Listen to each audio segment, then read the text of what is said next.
Assalamualaikum warahmatullahi wabarakatuh. Saya Ulfa Laksana dengan NIM 2115 1030 1065. Saya akan mempresentasikan hasil pengamatan saya mengenai indeks kualitas tanah menggunakan metode PSA. Baik, yang pertama adalah land information. Untuk land ownernya, sini ada Bapak Mubagir. Untuk set location-nya di Kecamatan Umbul Sari, Kabupaten Jember, Jawa Timur. Untuk kedalamannya ada 20 cm, soil tipenya alluvial, drainase cost-nya baik, landuse-nya Tegalan. Untuk GPS rate-nya ada latitude -8.215.898 dan longitude-nya 113.433.087.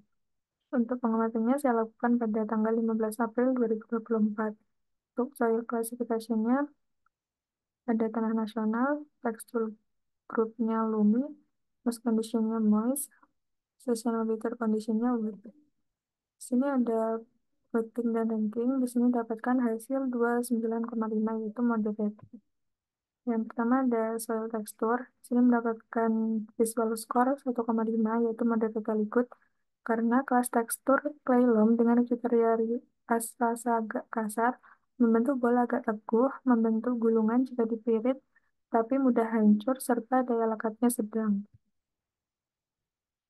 Lalu ada soil texture, mendapatkan moderate condition 1, tanah mengandung proporsi yang signifikan 50%, baik berupa gumpalan kasar maupun gembur agregat halus. Gumpalan kasar tersebut adalah berbentuk tegas, subangular, atau bersudut. Struktur tanah moderate ini, tanahnya tidak mudah menggumpal atau hancur ketika ditekan atau digali. Lalu ada soil porosity, moderate condition 1, di mana tanah menunjukkan konsolidasi dalam jumlah yang sedang. Menurut Susanto 22, porositas tanah atau total ruang pori dipengaruhi oleh bahan organik tanah, humus dengan partikel tanah terdapat interaksi sehingga berakibat pada struktur tanah yang lebih mantap dan akan memperbesar ruang pori. Lalu ada soil color. Di sini mendapatkan nilai good condition yaitu 2. Tanah lapisan atas berwarna gelap yang tidak terlalu berbeda dengan lapisan di bawahnya. Secara umum, semakin gelap warnanya, semakin besar jumlah bahan organik di dalam tanah. Perubahan warna dapat memberikan indikasi umumnya adanya perubahan bahan organik pada penggunaan atau pengelolaan lahan tertentu. Lalu ada matlas atau bintik. Di sini nilainya good condition 2, di mana bintik-bintik umumnya tidak ada. Jumlah dan warna bintik tanah memberikan indikasi yang baik mengenai seberapa baik tanah dikeringkan dan seberapa baik diaerasi. Aerasi yang buruk mengurangi penyerapan air oleh tanaman dan dapat menyebabkan layu. Tanah yang hanya memiliki sedikit bintik tanah dan tidak adanya bintik-bintik menunjukkan drainase yang baik. Ada potensial rooting depth, yaitu moderate. 1, semakin besar kedalaman perakaran, maka semakin besar pula kemampuan tanah dalam menahan air. Terlihat dari pengamatan yang dilakukan, hingga kedalaman 40 cm itu masih ada akar yang dapat menembus sehingga masuk dalam moderate condition. Lalu ada surface ponding, yaitu dengan nilai good condition 2, di mana tidak terlihat adanya genangan air di permukaan setelah 1 hari setelah hujan lebat pada tanah yang berada pada atau mendekati jenuh. Melihat kondisi porositas tanah yang moderate, sehingga masih dapat memfasilitasi pergerakan air ke dalam tanah dengan mudah.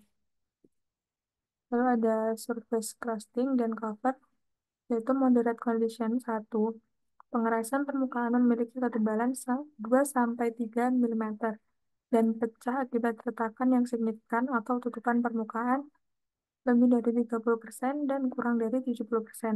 Namun, pada area yang diamati tidak begitu terjadi retakan, dikarenakan permukaan yang tidak ditumbuhi rumput itu tertutup dengan seresa atau dedaunan, sehingga seresa tersebut menjadi tutupan permukaan yang juga mengurangi erosi tanah dengan menghalangi tetesan air hujan yang berdampak tinggi.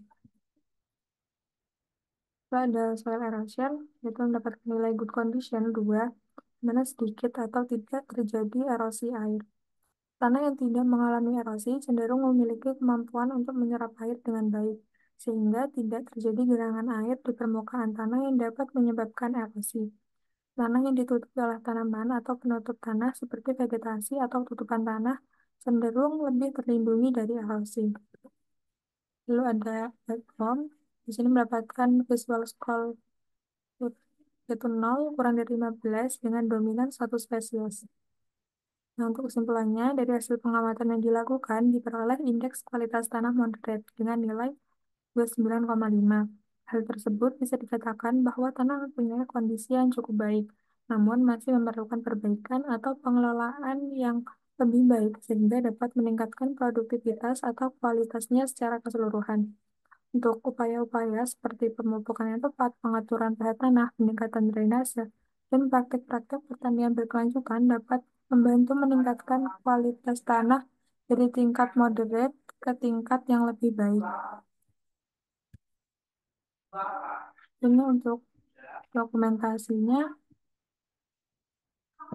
Mungkin sekian presentasi dari saya, kurang lebihnya mohon maaf.